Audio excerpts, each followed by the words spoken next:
Class 10th, chapter number 2, The Happy Prince. Next part. Now the swallow is telling to the happy prince that he is going to leave, but the prince is requesting him to stay for one more night. So swallow is saying that it's winter here and he'll move to Egypt as the sun is warm over there, and the crocodiles lie in the mud and look lazily about them, and his companions over there, they are building nests in the temple of Baalbek, and the pink and the white doves are watching them and cooing to each other. So he says, "Dear prince, I must leave you, and you will never forget him. And next time, whenever he'll come over there to meet him, he will bring 2 beautiful jewels in place of those he has already given to the people, needy people. So the ruby shall be redder than a rose, and the sapphire shall be as blue as the great sea."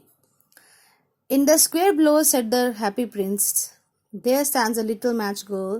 She has let her matches fall into the gutter and they are spoiled. Her father will beat her if she does not bring home some money, and she is crying. She has no shoes or stockings and her little head is bare. Pluck out my other eye and give it to her, and her father will not beat her. Now what he says, the happy prince is saying that he is seeing one girl standing over there, and she has let her matches fall in the gutter and they all are spoiled. Her father will beat her if she will not bring some money home, and therefore she is crying. She is not having any shoes and stockings, and her head is also bare. So do one thing, pluck out one of the other eye and give it to her. Her father will not beat her, as when she will be having the sapphire with her, she will just sell it and have some money with her. So I will stay with you one night longer. Here the swallow is saying that he will stay with him, but he cannot pluck out the other eye, and as he will become blind. So the swallow commanded him to pluck out the eye and give it to the girl.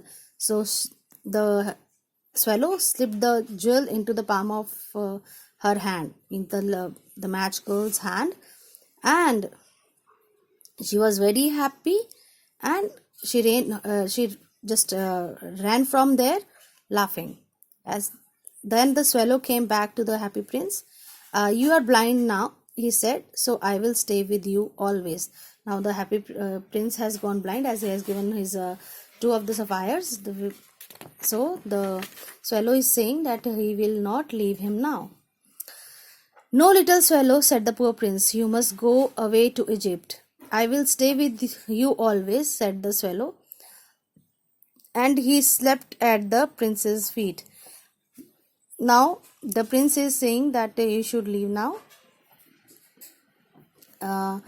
but the swallow just denied, and he says that he will stay with the prince, and he slept at the prince's feet.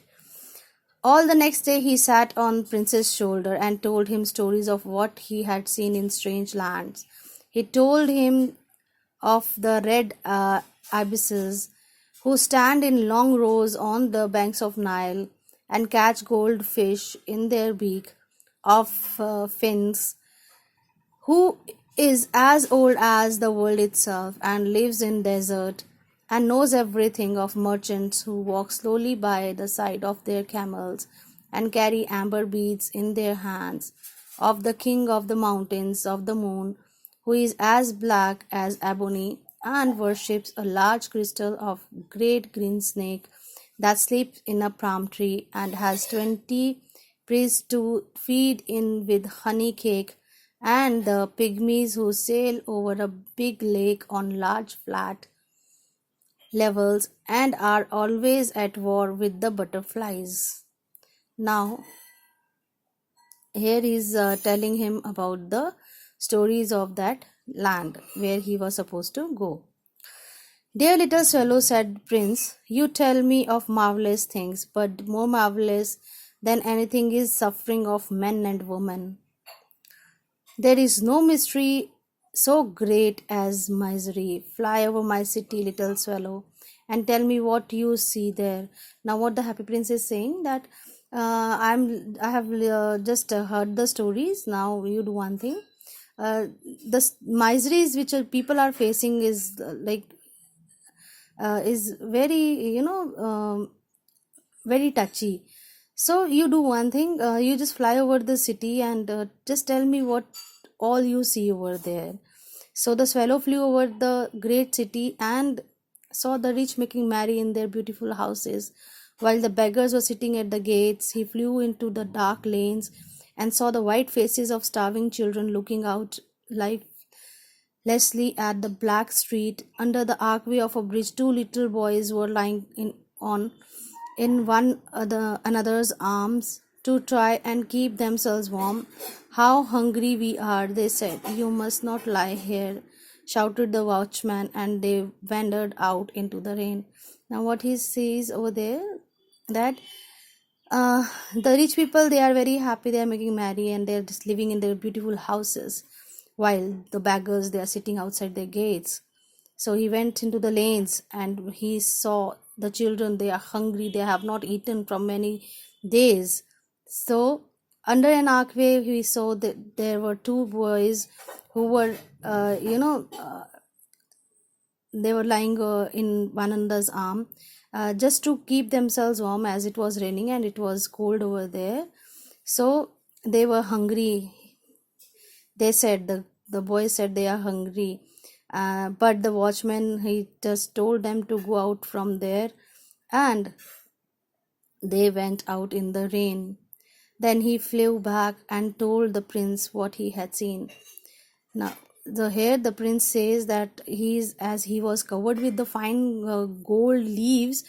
He says, "You just take off all the leaves from here and give it to the poor.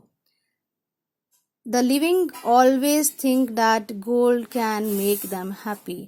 As he says that when they'll get the gold leaves, they will become happy.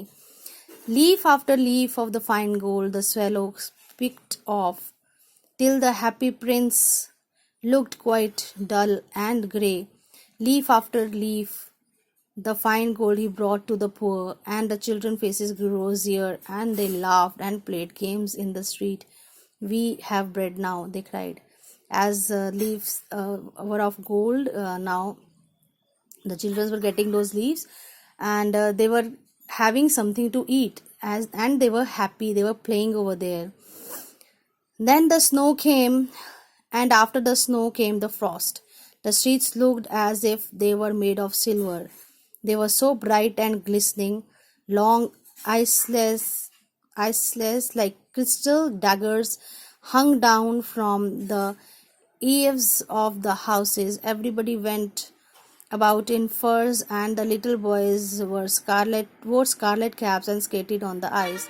Now, here the winter is now at the peak, and snow is also there, and there is snow everywhere. So they have described it over here, and he told about the people, they are now wearing warm clothes, and the little boys also, they are wearing caps, and they are skating on the ice. The poor little swallow grew colder and colder, but he would not leave the prince. He loved him too well. He picked up crumbs outside the baker's door when the baker was not looking, and tried to keep himself warm by flapping his wing. Now, outside the bakery shop, he was having crumbs. He had those crumbs. He ate those crumbs when the baker was not there, and he just flapped his wings, just to keep himself warm. But at last he knew that he was going to die. He had just strength to fly up to the prince's shoulder once more. "Goodbye, dear prince," he murmured. "Will you let me kiss your hand? I am glad that you are going to Egypt at last," said little swallow. Said the prince, "You have stayed too long here, but you must kiss me on the lips, for I love you." Now what happens, as the swallow was dying, so he was having the strength just to move towards the prince's shoulder, and here he just murmured, Murmuring is like when you're not having the strength to speak, and you just murmur very softly, very धीरे से जब हम बोलते हैं ना किसी के कान में, we just murmur, right?